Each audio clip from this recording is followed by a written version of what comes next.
Did you have any ideas that Saddam is going to use sarin gas? No, no.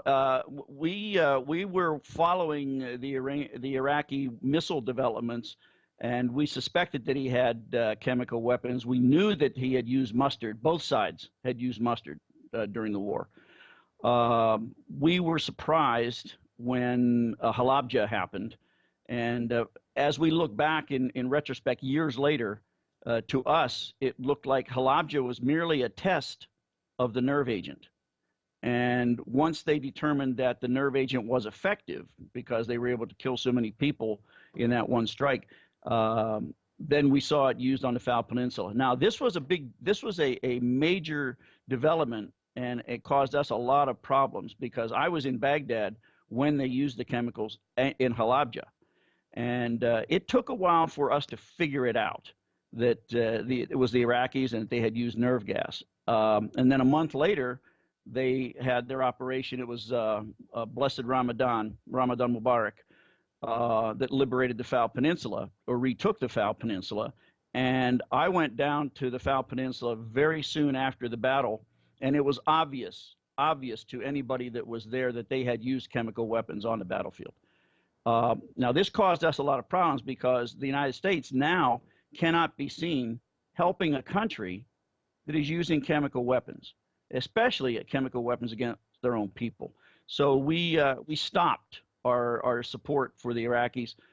I went back to Washington, and there were a series of high-level meetings. Of course, I was not in them. And the question was, do we continue to help the Iraqis, a country that is using chemical weapons, and maybe meet an American foreign policy objectives, and that was to make sure that the Iranians did not win? Or do we stop helping the Iraqis and maybe watch the Iranians proceed to victory? Our assistance to the Iraqis was really not about helping Saddam Hussein. It was about stopping the Iranians. It's a subtle difference, but we were more interested in the Iranian angle than the Iraqi angle.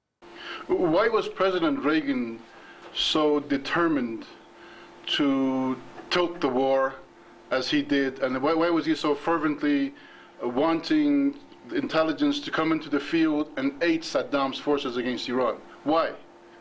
Well, he was concerned that the Iranians were going to win, and he was so concerned. Ronald Reagan was very wary of the Iranian regime, and he was concerned that an Iranian victory in Iraq would allow the Iranians to spread the Iranian Revolution much further.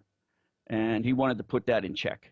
He was also very concerned that if the Iranians were able to take over Iraq or dominate the Iraqis, then what would be next? Would it be Kuwait? Would it be Saudi Arabia? This all goes back to oil and who controls the Middle East oil fields. Mm-hmm.